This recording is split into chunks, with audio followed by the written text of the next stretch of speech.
In ancient Greek stories, there were three goddesses who controlled everything about human life. They were called the Fates.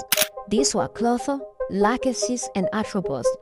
Clotho spanned the thread of your life, bringing you into existence. Lachesis, on the other hand, measured that thread, deciding what kind of life you'd have, rich or poor, happy or sad, long or short. And Atropos, the most feared, cut the thread, ending your life with no warning or negotiations. The Fates were daughters of Zeus, the king of the gods. But here's the thing that made them more terrifying. Not even Zeus himself could change what they decided. Once a thread was cut, it was done, and there was no room for begging or bribery. It was for these reasons that the Fates were often pictured as cold, cruel old women who didn't care about your dreams or your hope, you just got what they gave you. Now, most of us do not believe in Greek mythology anymore. But sometimes when you look at how certain tragedies unfold, it's hard not to feel like some unseen force was pulling the strings. Like the universe has a dark sense of humor, sealing your destiny long before you ever knew danger was coming. And that is exactly what happened over southern Germany on July 1st, 2002. So let me take you back to the night of July 1st, 2002, in southern Germany near a small town called Uberlingen. Just after 9:30 p.m., the sky lit up with fire. Pieces of two airliners rained down on forests and fields for miles. 71 people gone in seconds. But here's what makes you wonder about the Fates. Most of those people should never have been on that flight at all. Let's start with the children. There were dozens of them on board that Tupoleve. They were between 8 and 18 years old. And they weren't just any kids. They were the best of the best. Top students from a school in Ufa, Russia. They had won a UNESCO-sponsored trip to Spain as a reward for their academic excellence. Think about that. Their hard work, intelligence, and success. That's what put them on that plane. Meanwhile, the students who didn't perform well, the one who maybe resented the top kids, they stayed home. Their failures saved their lives. The first, it seems, have a cruel sense of humor. But that's not where the thread started to unravel. Listen to this. The group originally had an earlier flight to Barcelona, but they made a simple mistake. They went to the wrong airport in Moscow. By the time they realized, they'd missed their departure. So the airline rebooked them on a later flight, a Tupoleve TU 154M, heading to Barcelona via stopover. That one wrong turn, that innocent error, sealed their fate. Had they gone to the correct airport, they would have arrived in Spain safely. Instead, they boarded the plane that would meet disaster. Now, let me describe the plane for you. It was a Tupoleve TU 154M operated by Bashkirian Airline. On board were 69 people. The vast majority were those children. But there were also adults, the chaperone, crew, and the pilots.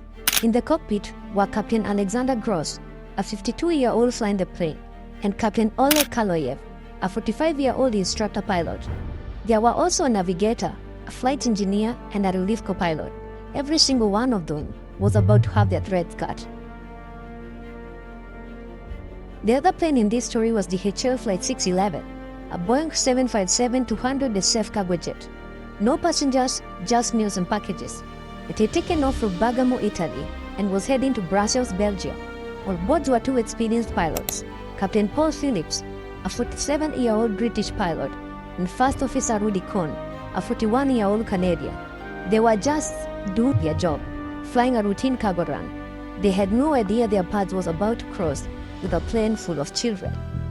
So here you have two aircraft, one climbing out of Italy and the other cruising for Moscow, both heading toward the same spot in the sky over southern Germany. Now, normally, this is not a problem. Air traffic control exists precisely to prevent this, but the Fates weren't done with it. Let me tell you what went wrong that night, and there's a long list. First, the air traffic control in Zurich, Switzerland was understaffed. Normally, there would be two controllers working the evening shift, but on this night, one of them was on a break. So, a single controller, Peter Nielsen, was handling the radar screen alone. He was experienced, but he was also overwhelmed.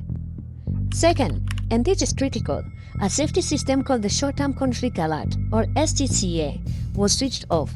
This system automatically beeps when two planes get too close. It's a backup, a last resort. But maintenance had turned it off for repairs. Nobody told the controller. Nobody reminded him to watch extra carefully. So he sat there, unaware that his electronic guardian angel was silent. That, by the time Nelson saw the two planes converging, he had only about 44 seconds to act. 44 seconds. That's less than a minute to identify two aircraft, calculate solutions, and ready the pilots. He panicked. He picked up his microphone and ordered the Russian pilot to descend immediately. Now, here's where the threads crossed in the most tragic way possible. The Tupoleve had an onboard system called TCAS, Traffic Collision Avoidance System. It's a computer that talks to the TCAS on other nearby planes. That night, the TCAS on Twitter had already agreed on a plan. The Boeing should descend and the Tupoleve should climb. That would have put 400 feet between them. Safe, simple. But the Russian pilot had the controller's voice, and in his training, the human voice on the radio was the final authority.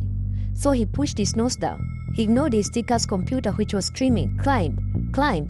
He followed the man on the ground instead. Meanwhile, the DHL pilot did exactly what they were supposed to do. The TCAS told them to descend, and they descended. So now both planes were diving towards the same altitude. The computer's careful plan was destroyed by one human command. For the next 14 seconds, neither crew saw the other. The night sky was clear, but at those speeds and angle, you simply don't see a plane coming straight at you until it's too late. At the last moment, the Tupolev tail struck the Boeing's wing. Both aircraft disintegrated. The wreckage fell across a wide area near Lake Constance.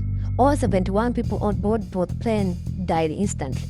Now, let's pause here, because I want you to notice something.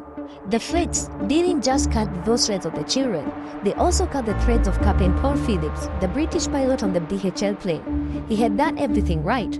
He followed his TCAS. He had no way of knowing that the other pilot would do the exact opposite. His fate was sealed not by his own mistakes, but by someone else's. And what about the controller, Peter Nelson? He survived the night, but his thread wasn't cut until later. 2 years later, in fact, when he was stabbed to death outside his home by a man named Vitaly Kaloyev, the brother of Captain Oleg Kaloyev, the instructor pilot on the Tupolev. Vitaly had lost his wife and 2 children in the crash. He blamed Nelson, and one day he flew from Russia to Switzerland and took revenge. So even Nelson's fate was tied to that night. The feds had measured his threads too. After the crash, investigators asked a simple question. Whose instructions should a pilot follow? The computer or the controller? This answer changed aviation forever. Today, every pilot in the world is trained to obey TCAS over ATC during a resolution advisory. No exemptions. The software was upgraded to a version 7.1, which can detect if planes are maneuvering the wrong way and instantly reverse the command. But none of that brought back those children. The top students who earned a trip to Spain, the kids who went to the wrong airport, the pilots who did their best, all of them caught up in a chain of small failures and worse luck. You can call it human error, you can call it system failure, or you can call it what the grids will have. The feds, cold and cruel, spinning a thread, measuring it, and cutting it exactly when they pleased.